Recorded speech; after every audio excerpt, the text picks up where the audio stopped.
मैं पूछना चाहता हूं कि पिछले जो 4 बड़ी घटनाएं हुए हैं उनमें क्या कार्रवाई हुई है? क्या मुख्यमंत्री का फर्ज नहीं था कि वो यहाँ पर आकर लोगों के दुख में शामिल होती?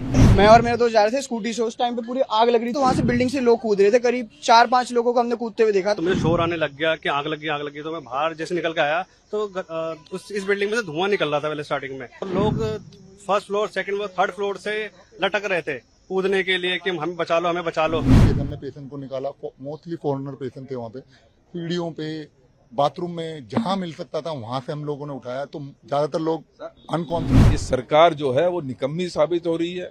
ये सरकार सिर्फ गरीबों को परेशान करने में लगी है। ये बहुत दुखद है और दिल्ली में ये पहली घटना नहीं है। पिछले 3 महीने की बात मैं करूं तो चौथी ऐसी बड़ी घटना है जहां पर 10 लोगों ने, 5 लोगों ने और यहां पर 22 लोगों ने अपनी जान गंवा दी है। लेकिन सरकार की तरफ से किसी प्रकार की कोई कार्रवाई नहीं हो रही है। मैं जिम्मेदार ठहराना चाहता हूं जो यहाँ का फायर डिपार्टमेंट है दिल्ली का, मैं जिम्मेदार ठहराना चाहता हूं जो कॉरपोरेशन है, डीडीए है, एमसीडी है, इन्हीं के संरक्षण में कहीं ना कहीं इस तरीके की इलीगल कार्रवाई होती है। क्योंकि यहाँ की भी जानकारी जो मिली है उसके अनुसार 6 कमरों का एक गेस्ट हाउस जो है वो उसका परमिशन ली गई और लगभग 24 कमरे यहाँ पर चल रहे थे। उसके अलावा भी बहुत सारे लोग वहां पर इलीगल तरीके से रह रहे थे। तो इसके लिए जिम्मेदार कौन है? निश्चित ही जो सिस्टम है या सरकार है, ये सरकार उसके पूरी तरीके से जिम्मेदार है। 22 लोग मर जाते हैं, यहाँ की सरकार को जून नहीं रेंगती है। मुख्यमंत्री जी आराम फरमा रही हैं, एक आशीष सूद जी को, मंत्री जी को भेज देती हैं कि कार्रवाई होगी। मैं पूछना चाहता हूं कि पिछले जो 4 बड़ी घटनाएं हुए हैं उनमें क्या कार्रवाई हुई है? क्या आज भी उसी तरीके एक वादा करके आप चले जाएंगे और दिल्ली इसी तरीके से आपको भुगतती रहेगी? माफ करना, ये सरकार जो है वो निकम्मी साबित हो रही है। ये सरकार सिर्फ गरीबों को परेशान करने में लगी है और कहीं ना कहीं जो जिम्मेदारी है इनकी उससे ये भागती नजर आ रही है। रेखा जी बड़ी बड़ी बातें और वादे तो कर रही हैं लेकिन धरातल पर उसका कोई असर दिख नहीं रहा है। क्या 22 लोग दिल्ली के इस जगह मालवीय नगर में अपनी जान गंवा बैठते हैं? क्या मुख्यमंत्री का फर्ज नहीं था कि वो यहाँ पर आकर लोगों के दुख में शामिल होती? जो लोग इसके जिम्मेदार हैं उनको तुरंत गिरफ्तार किया जाना चाहिए था, लेकिन इस तरह की कोई कार्रवाई नजर नहीं आ रही है। तो लिहाजा ये जब तक इन पे ब्रेक नहीं लगेगा, जब तक कोई बड़ी कार्रवाई इस पूरे सिस्टम को जिस तरीके से करप्ट हो गया है उसके ऊपर कार्रवाई नहीं होगी, जो इसके जिम्मेदार हैं, ना सिर्फ इसके बल्कि जो और भी बड़ी घटनाएं या छोटी घटनाएं दिल्ली में हुई हैं, जब तक उन कल्प्रिट्स को सजा नहीं मिलेगी इस तरीके की घटनाएं होती रहेंगी। मैं जस्ट सो के उठा ही था तो मुझे शोर आने लग गया कि आग लगी। तो मैं बाहर जैसे निकल के आया तो इस बिल्डिंग में से धुआं निकल रहा था पहले स्टार्टिंग में। और लोग first floor, second floor, third floor से लटक रहे थे कूदने के लिए कि हमें बचा लो, हमें बचा लो, हमें बचा लो, हमें बचा लो। तो और ऐसे कोई एक ही रास्ता था इसका, होटल का कोई दूसरा रास्ता नहीं था, एग्जिट नहीं था, एक ही रास्ता था जहाँ पे आग लगी हुई थी, एक ही रास्ता था। तो सब जो भी थे फॉरेनर थे, इसमें जो भी थे वो इलाज कराने आए थे अपना, और इंडियन कोई भी नहीं था, फॉरेनर थे। तो जो भी यहाँ पे मौजूद थे, जो गांव के लोकल थे, उन्होंने इनकी मदद करी। सामने ही गद्दे वाला है, उसके सारे गद्दे उठा के गली में रख दी थी जहां से वो कूद रहे थे। तो जो फर्स्ट फ्लोर वाले थे वो आराम से कूद गए थे, उनको भी पकड़ लिया था। इमीडिएटली उनको उठा के एम्बुलेंस में लेके गए थे। हॉस्पिटल पास है इसलिए एम्बुलेंस बहुत जल्दी आ गई थी उनकी। और जो फायर ब्रिगेड है ये थोड़ा सा टाइम से आ गए थे, जिन तरह इनको टाइम लगा फोन करके आने में उतना टाइम लग गया था, टाइम पे आ गए थे। लेकिन आग बहुत ज्यादा फैल चुकी थी, नीचे से आग लगी थी, तो नीचे से आग लगते लगते ऊपर तक पहुंच गई थी। तो जिससे वो जो तीसरी मंजिल से लोग कूदे हैं उनको चोट लगी है। उनसे शायद एक लेडीज है जो तीसरी मंजिल से कूदी, उनकी जान चली गई है। इमीडिएटली वो मर गई थी वहीं पे ही, लेकिन उठा के उनको लेके चले गए थे।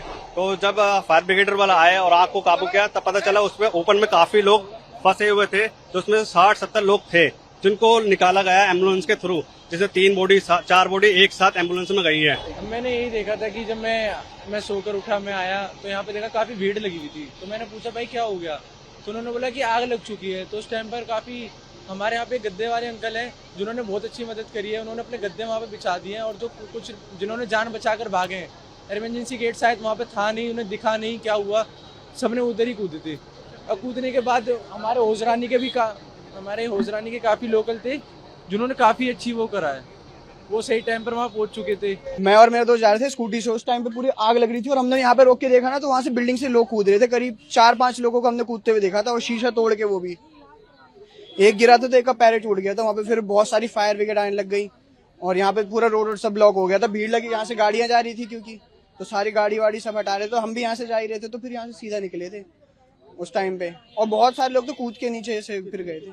8:50 के आसपास जैसे ही शॉर्ट सर्किट हुआ हम पहुंचे। तो मेरा नाम वसीम राजा है, मैं हौजरानी गांव से हूँ। ये सुएब है और लड़के भी हैं जो हमारे हौजरानी गांव से, ये हमारे हाजी जी हैं।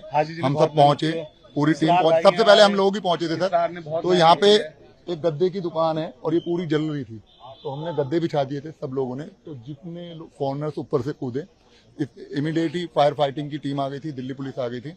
यहाँ पे ये लॉक था, इन्होंने अंदर बड़े कटर से काट के हम नीचे गए। नीचे से हमने पेशेंट को निकाला। मोस्टली फॉरनर पेशेंट थे वहाँ पे। सीढ़ियों पे, बाथरूम में, जहां मिल सकता था वहां से हम लोगों ने उठाया। तो ज्यादातर लोग अनकॉन्शियस थे, होश था लेकिन प्रॉपर अनकॉन्शियस थे धुएं की वजह से। हाँ, हम खुद एम्बुलेंस से लेके गए। हम गांव के लोग हैं, मैक्स में काम करता हूं मैं, ठीक है। हम सबके सब इंजर्ड हैं, हमारे पैरों में कांच जल गए क्योंकि हम चप्पल थे। सर की फायर फाइटिंग और गाँव ने और पुलिस ने मिलकर सर टाइमली एक्शन लिया, तो जो लोग बचे भी हैं और कुछ जी। हाँ सर, हमने सारे सर आग बहुत ज्यादा थी, मतलब ऐसा था वहाँ कोई जा नहीं सकता था अंदर, आग इतनी आग थी। हम फिर भी सारे हम लगे गांव वाले, और आग का हमने बिल्कुल भी आग नहीं देखी, हम भी जल सकते थे लेकिन हमने कोई अपनी बिना परवाह करे हम अंदर चले गए। हमने निकाले नीचे से, उसको तोड़ा, 7-8 जने हमने नीचे से निकाले हैं। अब जितने हमने कोशिश सर हमने, फायर ब्रिगेड ने सर हेल्प करी थी सबसे ज्यादा, क्योंकि फायर ब्रिगेड आगे थी सर। हमने ठीक है? अपने हाथों से प्रेशर उनको दिया चेस्ट पे, फिर मुंह से मुंह लगा के मैंने खुद, मैंने PPR दिया था 8 लोगों को कम से कम मुंह लगा के एम्बुलेंस में बैठ के खुद मैंने उनको प्रेशर दिया है। पीपीआर खुद दिया है मैंने मुंह से। अरे वाओ अनु, केते सुंदर ड्राइंग बनेछु। एटा कोन बनेछु? एरा मु, एरा बापा, एरा बोऊ, एरा जेजे बापा, एरा जेजे माँ। वाओ, औ एटा कोन हम फैमिली डॉक्टर? हाँ बोऊ, एरा हम फैमिली हॉस्पिटल। रंग बदलिछि, रूप बदलिछि, हेले आपणक सह संपर्क बहुत पुराना। खाली ओडिशार नुह, पूर्व भारतर 50 लाख परिवारर भरोसा आमर अत्याधुनिक कौशल एवं अद्वितीय सेवा। 27 वर्षर संपर्क आमको करि परिछि आपणक निजर family hospital. Thank you doctor. अनुपरी अनेक पिलांक धन्यवाद आम पई अमूल्य उपहार।